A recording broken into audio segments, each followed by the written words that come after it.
বন্ধুরা, আজকে আমার রান্নাঘরে বানানো হচ্ছে রসগোল্লার চাটনি। সবাই তরকারি ফেলেই কিন্তু চাটনি খাওয়া শুরু করলো, এতটাই ভালো হয়েছে। আর চাটনিটা হয়েওছে ভীষণ ভালো। রসগোল্লা তো নানা রকম জিনিস হয়, তবে রসগোল্লার চাটনিও যে ভালো হয় সেটা আপনারা না করলে বিশ্বাস করবেন না। নমস্কার বন্ধুরা, আমার রান্নাঘরে আপনাদের সবাইকে স্বাগত। এইখানে আমি নিয়ে নিয়েছি কেনা পানির, প্রায় আছে 100 গ্রাম। আর এইখানে আমি একটু তেঁতুল ভিজিয়ে দিয়েছি। তেঁতুল তো অবশ্যই লাগবে, চাটনিতে যখন তেঁতুল তো লাগবেই লাগবে। তো প্রথমে আমার পনিরটা একটু ভালো করে থেসে নিতে হবে। তো এটা আগে আমি জল দিয়ে ধুইনি, যেহেতু কেনা পানির, সেই জন্যে জল দিয়ে একটু ধুয়ে নিতে হবে। তবে কেনা পানির দিয়েও খুব ভালো হয়, এটা ভাববেন না যে বাড়িতে বানিয়েই করতে হবে। কেনা পানির দিয়ে কিন্তু দারুণ হয়। চলুন, আগে থাসতে হবে। একদম রসগোল্লাগুলো বানাবো ছোট ছোট রসমালাই মতন, বড় বড় রসগোল্লা দিয়ে কিন্তু হবে না, ভালো হবে না। হবে না কেন? ভালো হবে না। প্রথমে আমি চিনির শিরাটা একটু করতে দিই।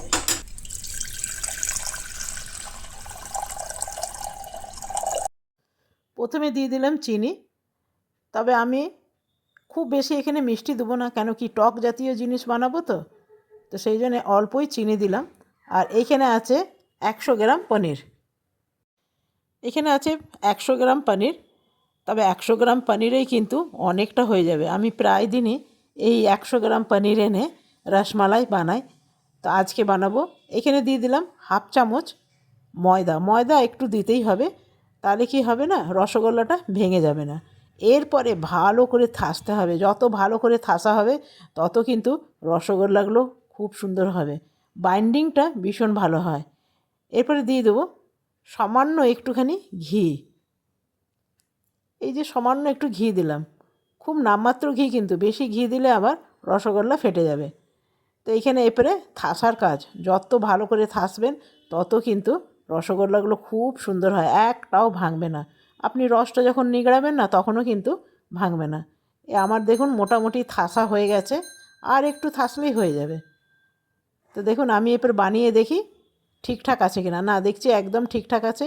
যদি ফেটে যেত তাহলে আমাকে আরও থাসতে হতো, দেখলাম ফাটছে না। তো এই রকম ছোটো ছোটো করে আমি রসগোল্লাগুলো বানিয়ে নেবো। তবে অনেকগুলোই হবে দেখে মনে হচ্ছে, আপনাদের দেখাবো, দেখবেন অনেক কটা হবে। তো চলুন আগে এগুলো বানিয়ে নিই। আমি বানাতে একটু সময় তো লাগবেই। তো দেখুন মোটামুটি বেশ অনেকগুলো হয়েছে, আপনারা দেখতে পাচ্ছেন অনেক কটা হয়েছে। এগুলো রসমালাই করলেও কিন্তু বেশ খানিকটাই হবে। তো যতটুকু পানির থালাতে ছিল সব কটাই আমি নিয়ে আর একটা বল বানিয়ে নিলাম। এরপরে গরম গরম রসের মধ্যে দিয়ে দেবো। এটা হতে প্রায় 15 থেকে 20 মিনিট। 20 মিনিট তো লাগবেই, তার আগে কিন্তু রসগোল্লাটা হবে না। ততক্ষণ চলুন তেঁতুলটা যে আমি ভিজিয়ে রেখেছি সেটা একটু চটকে নিই। এটা তেঁতুলটা আগের থেকে ভিজিয়ে রাখতে হবে। ভিজিয়ে রাখলে না কাঁচটা খুব সুন্দর ভালো বেরোবে। হাতে করে ভালো করে নিংড়ে নিলাম। দিয়ে আমি এই তেঁতুলের যেটা বীজ টিজ ছাল টাল যা আছে সব ফেলে দেবো। এরপরে দেখি রসগোল্লাগুলো হয়েছে কি না। তো দেখলাম রসগোল্লাটাগুলো একদম হয়ে গেছে। চিনির শিরা অল্প একটু আছে, ওইটুকু থাকতে দিলাম। আর একদম ফুলে গেছে, কিছুগুলো ছোট আর কিছুগুলো বড়, সব মিলিয়েই কিন্তু হয়েছে। চাটনিটার জন্য আমি কিছু মশলা বানিয়ে নেবো। প্রথমে দিয়ে দিলাম ধনে, দিয়ে দিলাম জিরে, মৌরি, আর দিলাম একটু কালো জিরে, আর সামান্য দেব সর্ষে দানা। সর্ষে দানাটা অবশ্যই মিস করবেন না, কিন্তু পরিমাণে কিন্তু কম। সবগুলোই কিন্তু হাফ চামচ হাফ চামচ করে আছে সবগুলো। তো এগুলো ভাজা হয়ে গেছে। এরপরে এটা আমি নিয়ে নিলাম এর মধ্যে। এটা ভালো করে একটু কুটে নিতে হবে। ব্যাস, তবে মশলা অনেকটাই হয়েছে, প্রায় 2 দিন হয়ে যাবে। এরপরে কড়াইয়ের মধ্যে আমি দিয়ে দিলাম সামান্য তেল। এরপরে দিয়ে দেবো সর্ষে দানা, খুব সামান্য সর্ষে দানা ফোড়ন দিলাম। এরপরে তেঁতুলের কাতটা সবটাই দিয়ে দিলাম। ব্যাস, এরপরে দিয়ে দেবো নুন, এরপরে দিয়ে দেবো হলুদ, এরপরে দেবো একটু চিলি ফ্লেক্স।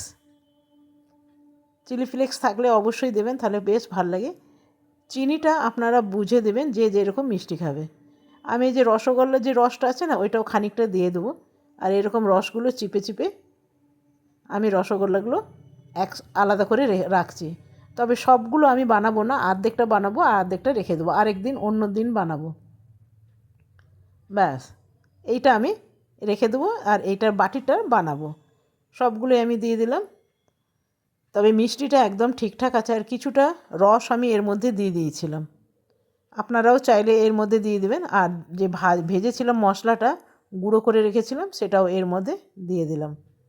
আর আমার তৈরি হয়ে গেল রসগোল্লার চাটনি। কত সহজেই তৈরি হয়ে গেল। দেখছেন দেখতে কি সুন্দর হয়েছে।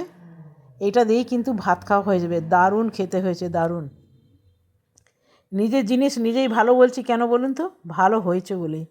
তো চলুন বন্ধুরা, কেমন লাগলো অবশ্যই জানাবেন। আর কতগুলো রসগোল্লা এখনও বাকি আছে দেখুন, এই যে দেখুন অনেকগুলোই আছে। আর কিছুটা আছে ভাজা মশলা, এই যে দেখুন ভাজা মশলা। তো চলুন আজকের মতন এখানেই শেষ করলাম। Bye bye.